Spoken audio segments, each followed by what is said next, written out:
नमस्कार किसान भाइयों, आप सभी का स्वागत है हमारे YouTube चैनल धाकड़ एग्रो में। किसान भाइयों, आज हम बात करने वाले हैं सरसों की खेती के बारे में। तो किसान भाइयों, जब हमारे सरसों की फसल में हम दूसरा पानी दे रहे होते हैं तो उस समय कुछ खास पोषक तत्व डालना बहुत ही जरूरी है, क्योंकि पौधे को जो है हरापन बनाने के लिए और पौधे में जो कलियों का विकास करने के लिए, अच्छी ग्रोथ बनाने के लिए बहुत ही जरूरी होते हैं। तो वो कौन से पोषक तत्व हैं और उनको डालने का सही समय कौन सा है। तो किसान भाइयों, जब आपने सरसों की पहली सिंचाई की थी तो उस समय खाद उर्वरक भी डाले होंगे।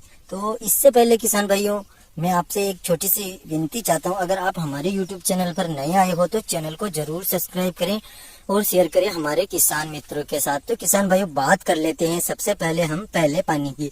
तो किसान भाइयों, जब आपने पहला पानी दिया था तो उस समय आपने सल्फर बेंटोनाइट जरूर डाला होगा, जो कि सरसों की जड़ों का विकास करने के लिए बहुत ही अच्छा रहता है।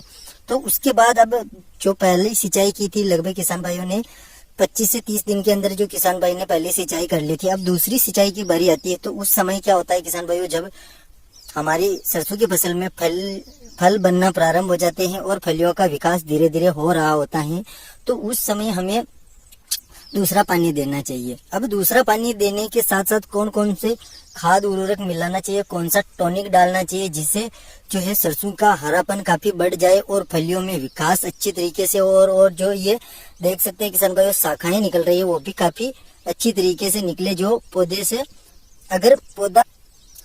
अगर पौधे में खाद उर्वरक की कमी नहीं होगी तो पौधा अच्छे तरीके से विकास करेगा और अच्छी पैदावार निकाल कर देगा।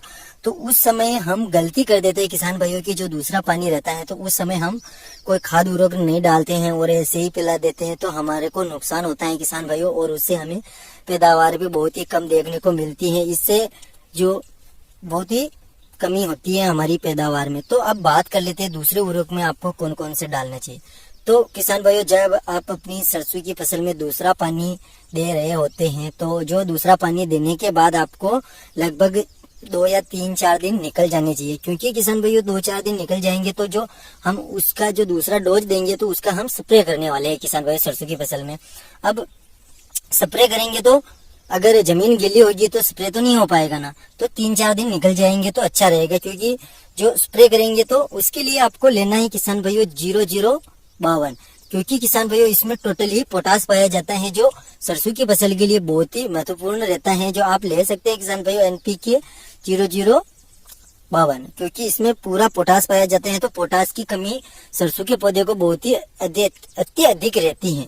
अब दूसरी बात कर ले हम किसान भाइयों दूसरे नंबर पर, तो जो आपको पोटास तो लेना है किसान भाइयों, तो वो आपको 1 किलोग्राम प्रति एकड़ के हिसाब से आप अपने सरसों की फसल में घोल बनाकर आप छिड़काव करना है किसान भाइयों। अब वही बात कर लेते हैं दूसरे नंबर पे। तो किसान भाइयों, आपको दूसरे नंबर पर लेना है बोरोन, क्योंकि बोरोन की पौधे को सख्त जरूरत होती है इस समय, क्योंकि जो फलियां बन रही होती है तो उसमें काफी मदद करता है और काफी हरा जो कल्ले होते हैं, जैसे कि जो फल बनना प्रारंभ हो जाते हैं और फल धीरे धीरे गिरना प्रारंभ होते हैं, उसके बाद जो है फलियों का विकास होता है, तो उस समय बोरोन की आवश्यकता होती है किसान भाइयों। तो आपको बोरोन अवश्य डालना है, क्योंकि अगर आप बोरोन नहीं डालोगे तो आपकी सरसों की पैदावार बहुत ही कम देखने को मिलेगी।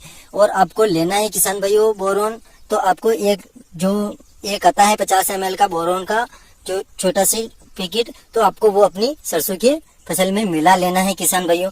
अब किसान भाइयों, हमारी ये जानकारी आपको कैसी लगी, अच्छी लगी हो तो चैनल को जरूर सब्सक्राइब करें और शेयर करें हमारे किसान मित्रों के साथ। मिलते हैं एक ऐसी ही नई वीडियो में, जब तक के लिए जय जवान, जय किसान, जय हिंद, जय भारत।